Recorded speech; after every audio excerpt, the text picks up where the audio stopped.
You've probably seen Shein all over your social media feeds, popping up with eye-catching deals and the latest trends. But what exactly is Shein, and how did it become such a global phenomenon in the world of fashion? This online-only fast fashion giant exploded in popularity by selling trendy clothes at rock-bottom prices, making high fashion accessible to millions of people around the world. With just a few taps, shoppers can browse thousands of styles, from streetwear to party dresses, all without leaving their homes. Shein's secret? It adds thousands of new styles to its website every single day, using a vast network of small workshops and independent suppliers to produce small batches quickly and cheaply. Their design team constantly monitors social media and fashion trends, turning viral looks into affordable pieces in record time. The result is a constant stream of new products, tempting shoppers to buy more often. Every day feels like a new shopping experience, with fresh arrivals and limited-time deals that create a sense of urgency. Social media influencers and clever ads fuel the urge, making shopping feel urgent and irresistible. Viral Shein hauls and try-on videos flood platforms like TikTok and Instagram, turning everyday shoppers into brand ambassadors and driving even more people to the site. But how does Shein keep prices so low? Its supply chain is built for speed and efficiency, producing only what's likely to sell. Advanced data analytics help predict trends, so they rarely overproduce, and their logistics network ensures fast delivery to customers worldwide. If a style flops, they haven't lost much. Small batches mean minimal waste and quick pivots to the next trend. But if a design goes viral, Shein can ramp up production instantly, flooding the market with the latest must-have looks almost overnight. This model is wildly effective, but it's also raising tough questions about the true impact of ultra-fast fashion. As Shein's influence grows, so do concerns about its business practices and the consequences for workers, consumers, and the planet. Where are these clothes made? Who makes them? Reports have raised concerns about working conditions and fair wages in the factories that supply Shein's endless inventory. And what happens to all those cheap garments after just a few wears? Many end up discarded, contributing to a growing mountain of textile waste that's difficult to recycle or reuse. The world is starting to wonder, what's the real cost of fast fashion? As Shein continues to shape the industry, the debate over its impact on people and the planet is only getting louder. France, home of haute couture, has watched Shein's rise with alarm. The government saw more than just a threat to its fashion industry. They saw a culture of overconsumption spiraling out of control. In early 2025, France took Shein to court, arguing that its business model, constant new items, ultra-low prices, aggressive marketing, was unsustainable and harmful. The government claimed Shein wasn't just selling clothes, but fueling a wasteful habit. They pointed to mountains of textile waste and the environmental toll of endless production. This legal challenge was part of a broader campaign. France wanted to send a message to the entire fast fashion industry. By targeting Shein, the most visible player, they hoped to set a precedent. The days of disposable fashion, they argued, should be numbered. The case wasn't just about one company, it was about changing the rules for everyone. Would the courts agree? What did France mean by aggressive practices? The term might sound dramatic, but in the context of fast fashion, it refers to a set of business tactics that go far beyond traditional marketing. These are strategies that push consumers to buy more often, and with less thought about the consequences. Shein's app is a masterclass in digital persuasion. It bombards users with a constant stream of new products, limited-time flash sales, and influencer hauls, all carefully engineered to trigger impulse buying. The notifications, the countdown timers, the endless scroll, it's all designed to keep you hooked and coming back for more. The French government argued that this relentless pressure creates a throwaway culture, where fashion feels cheap and disposable. People buy more than they need, wear items only a few times, and then toss them aside. This cycle of overconsumption is at the heart of the problem. For most retailers, launching thousands of new items every single day would be unthinkable. But for Shein, it's the norm.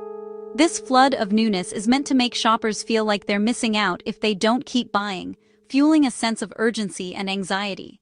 Social media marketing, especially when aimed at young people, normalizes the idea of buying in bulk and discarding after just one wear. Influencers show off massive hauls, making it seem cool to constantly refresh your wardrobe, regardless of the environmental impact.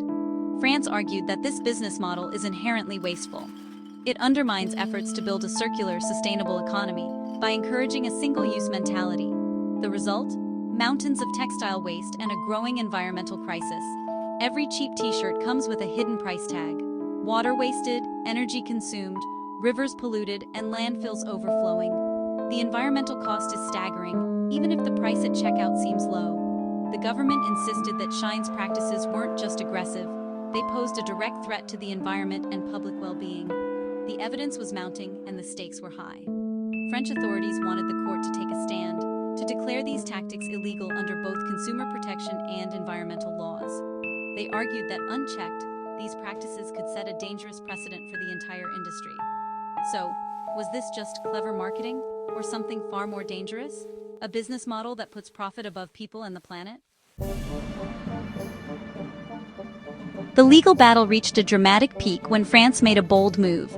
It formally asked the court to suspend Shein's website for 3 months, a request that sent shockwaves through the fashion and tech industries alike. This wasn't just a financial penalty or a warning, it was a direct demand to shut down Shein's business operations in France, at least for a significant period. The request was unprecedented, targeting not just the company's profits, but its very ability to reach millions of customers. The government's argument was clear and urgent. Every single day that Shein's site remained online, more textile waste was generated, more pollution flowed into rivers, and the environmental crisis deepened. The fast fashion model, they claimed, was fueling a cycle of overproduction and overconsumption, with devastating consequences. Officials called for a cooling-off period, a temporary halt that would stop the harm in its tracks, and force both the company and the public to reconsider the true cost of cheap, disposable fashion.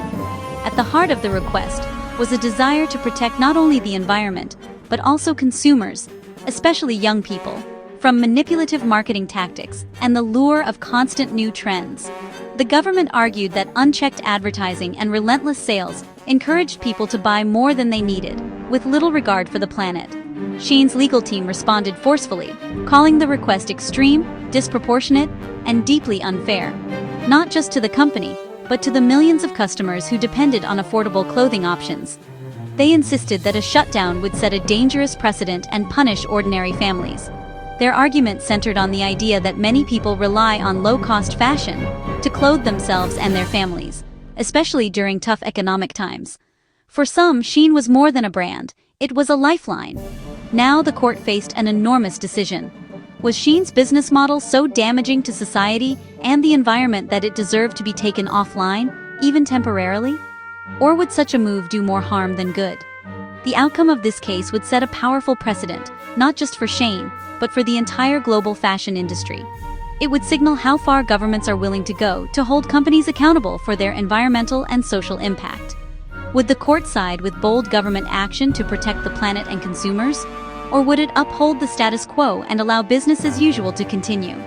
The stakes couldn't be higher. The decision would ripple far beyond the courtroom, affecting shoppers, companies, and policymakers around the world.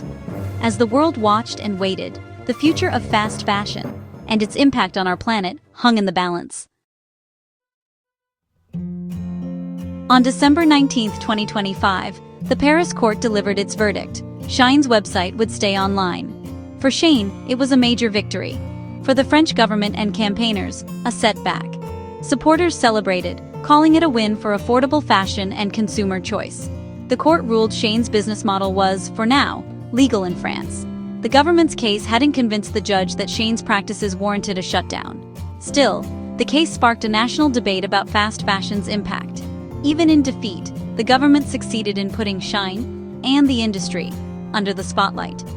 The legal battle was over, but the conversation was just beginning. The fight against fast fashion had entered a new phase.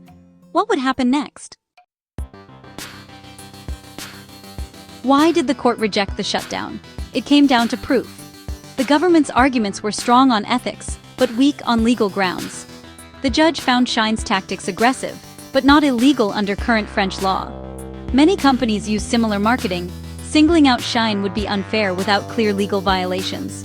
Shutting down a website is a drastic step. Courts need overwhelming evidence of wrongdoing. The court urged lawmakers, if you want to stop fast fashion, change the law. Don't just use the courts. The ruling exposed a gap between what's harmful and what's illegal. The ball was now in the politicians' court. The Shein case was just one front in France's war on fast fashion. In March 2024, French lawmakers approved a bill targeting companies like Shein and Temu. The bill proposes eco-surcharges on cheap clothing, making fast fashion less attractive and funding sustainable alternatives. It also calls for a total ban on fast fashion advertising. No more Shein ads on TikTok or billboards. The goal: curb overconsumption by making aggressive marketing illegal. France wants to lead the world in shifting from a take-make-waste model to a circular economy. The bill still needs Senate approval, but it's a clear signal. The rules are changing. The government is determined to tackle fast fashion from every angle: legal, economic, and cultural. The industry is on notice. Will other countries follow France's lead? Shein has pushed back hard against criticism. The company says it's democratizing fashion, making style accessible to everyone. Shein argues that eco-surcharges would hurt low-income shoppers most. They claim their on-demand production model actually reduces waste compared to traditional retailers. Shein insists it's committed to sustainability and improving its practices. The company says it's being unfairly singled out for problems that affect the entire industry.